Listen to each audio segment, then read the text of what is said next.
ഇന്ന് നമ്മൾ സംസാരിക്കാൻ പോകുന്നത് എന്താണ് അത്യാഹിത വിഭാഗം അഥവാ എമർജൻസി മെഡിസിൻ എന്ന ടോപ്പിക്കിനെ കുറിച്ചാണ്. എമർജൻസി മെഡിസിൻ വിഭാഗം എന്ന് പറയുമ്പോൾ ഒരു ആൾക്ക് എന്ത് ആപത്തുണ്ടായാലും, അതായത് ജീവഭയം ഉണ്ടാകുന്ന എന്ത് പ്രശ്നമുണ്ടായാലും എത്തുകയും അതിന് അനുസൃതമായ ചികിത്സ ലഭിക്കുന്നതുമായ ഒരു സ്ഥലം. അപ്പം എന്താണ് ആ ജീവഭയം ഉണ്ടാക്കിയ പ്രശ്നം എന്നുള്ളൊരു ചോദ്യമില്ല. നമുക്ക് ഹാർട്ട് അറ്റാക്ക് ആയിരിക്കാം, അല്ലെ സ്ട്രോക്ക് ആയിരിക്കാം, അല്ലെ ആക്സിഡൻ്റ് ആയിരിക്കാം, പാമ്പ് കടിച്ചതാകാം, ചില വിഷമുള്ളിൽ ചെന്നതാകാം. എന്തായാലും ആ രോഗിക്ക് ജീവൻ രക്ഷിക്കാൻ വേണ്ടി നമ്മൾ ചെയ്യേണ്ട കാര്യങ്ങൾ സമയാനുസൃതമായി കൃത്യമായി ചെയ്ത് രോഗിയുടെ ജീവൻ രക്ഷിക്കുക എന്നുള്ള ഉത്തരവാദിത്തമാണ് എമർജൻസി മെഡിസിൻ വിഭാഗത്തിനുള്ളത്. അപ്പോൾ അവിടുത്തെ ചികിത്സ സമ്പൂർണ്ണമല്ലായിരിക്കും, പക്ഷേ അത്യാസന്ന നിലയിലുള്ളവർക്ക് സമയം നേടിക്കൊടുക്കുക, അതായത് മരണത്തിലേക്ക് പോകാതെ പിടിച്ചു നിർത്തി ആ സമയം നേടിക്കൊടുത്തതിന് ശേഷം വേണം നമുക്ക് ബാക്കിയുള്ള ഡെഫിനറ്റീവായിട്ടുള്ള ചികിത്സകൾ കൊടുക്കാൻ. അപ്പോൾ അതിന് സമയം കിട്ടിയിട്ടില്ലെങ്കിൽ ഒരർത്ഥവുമില്ല. നമുക്ക് ആക്സിഡൻ്റ് ആയ ഒരു രോഗി എത്തി, നമുക്ക് ഓപ്പറേഷന് വേണ്ടി പെട്ടെന്ന് കൊണ്ടുപോകണമെന്നൊക്കെ പറഞ്ഞുകൊണ്ടിരുന്നാലും പക്ഷെ ആ കൊണ്ടുപോകാനുള്ള ഒരു അവസ്ഥയിലായിരിക്കില്ല ആ രോഗി. അപ്പം ആ അവസ്ഥയിലേക്ക് ആക്കാനുള്ള കാര്യങ്ങൾ ചെയ്യുക എന്നുള്ളതാണ് എമർജൻസി മെഡിസിൻ വിഭാഗത്തിൻ്റെ പ്രാഥമികമായ കർത്തവ്യം.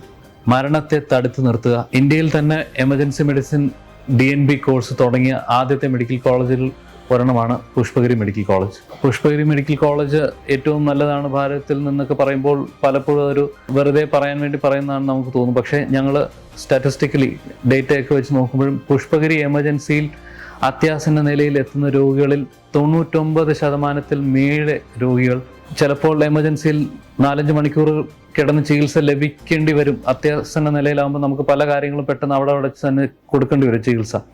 എന്നാലും വരുന്ന രോഗികളിൽ, അത്യാസന്ന നിലയിൽ വരുന്ന രോഗികളിൽ 99% മേലെ രോഗികൾ എമർജൻസി വെച്ച് ഒരു ആപത്തും സംഭവിക്കാതെയാണ് അകത്തേക്ക് അഡ്മിറ്റായി പോകുന്നത്.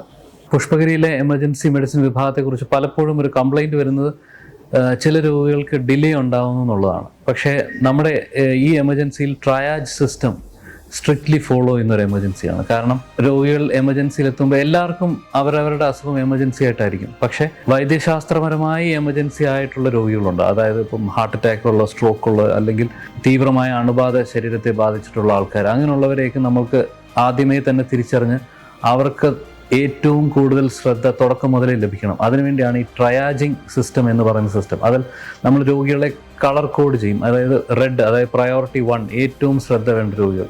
പിന്നെ യെല്ലോ, അതായത് പ്രയോറിറ്റി 2 അത് ഇച്ചിരൂടെ ശ്രദ്ധ കുറഞ്ഞിട്ടുള്ള ആൾ. പിന്നെ priority 3 green patients, green colour coded ആവുന്ന പേഷ്യൻസ്. ആ പ്രയോറിറ്റി അനുസരിച്ചായിരിക്കും എമർജൻസിയിൽ ചികിത്സ പുഷ്പഗിരിയിൽ നിന്ന് കിട്ടുക. അപ്പോൾ പലപ്പോഴും ഈ ഗ്രീൻ പ്രയോറിറ്റിയിൽ എത്തുന്ന രോഗികൾ, അതായത് തലവേദന, മൂക്കൊലിപ്പ്, പനി, ചെറിയ വയറിളക്കം, ഛർദിൽ, അതുപോലുള്ള രോഗികൾക്ക് ഇച്ചിരി ഡിലേ ഉണ്ടാവും. കാരണം എപ്പോഴും നമ്മുടെ മനസ്സിൽ പ്രാധാന്യം ആ റെഡിൽ കിടക്കുന്ന പ്രയോറിറ്റി 1 മരണാസന്നമായി ജീവൻ ഏറ്റവും ആപത്തുള്ള അവസ്ഥയിൽ കഴിയുന്ന ആ രോഗിക്കായിരിക്കും ഏറ്റവും പ്രാധാന്യം. അവർ ചിലപ്പോൾ ബഹളം ഉണ്ടാക്കില്ല, അവർ കംപ്ലൈൻ്റ് ഒന്നും ചെയ്യില്ല, കാരണം അവർക്ക് അതിനുള്ള ആവതില്ല.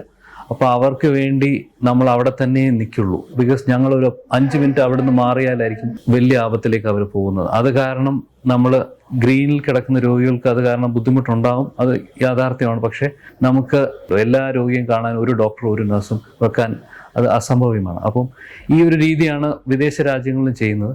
നമ്മളൊരു ശരിക്കുള്ള എമർജൻസിയിൽ എത്തുമ്പോൾ ഈ രീതിയിലുള്ള കെയർ ആയിരിക്കും കിട്ടുക. കാരണം നമ്മൾ എമർജൻസിയിൽ എത്തുമ്പം ആ എമർജൻസി ആയിട്ടുള്ള അവസ്ഥ ഉണ്ടെങ്കിൽ അത് കണ്ടുപിടിച്ച് അതിനുള്ള ചികിത്സ കറക്റ്റായിട്ട് കിട്ടുക എന്നുള്ളതാണല്ലോ നമ്മുടെ ലക്ഷ്യം.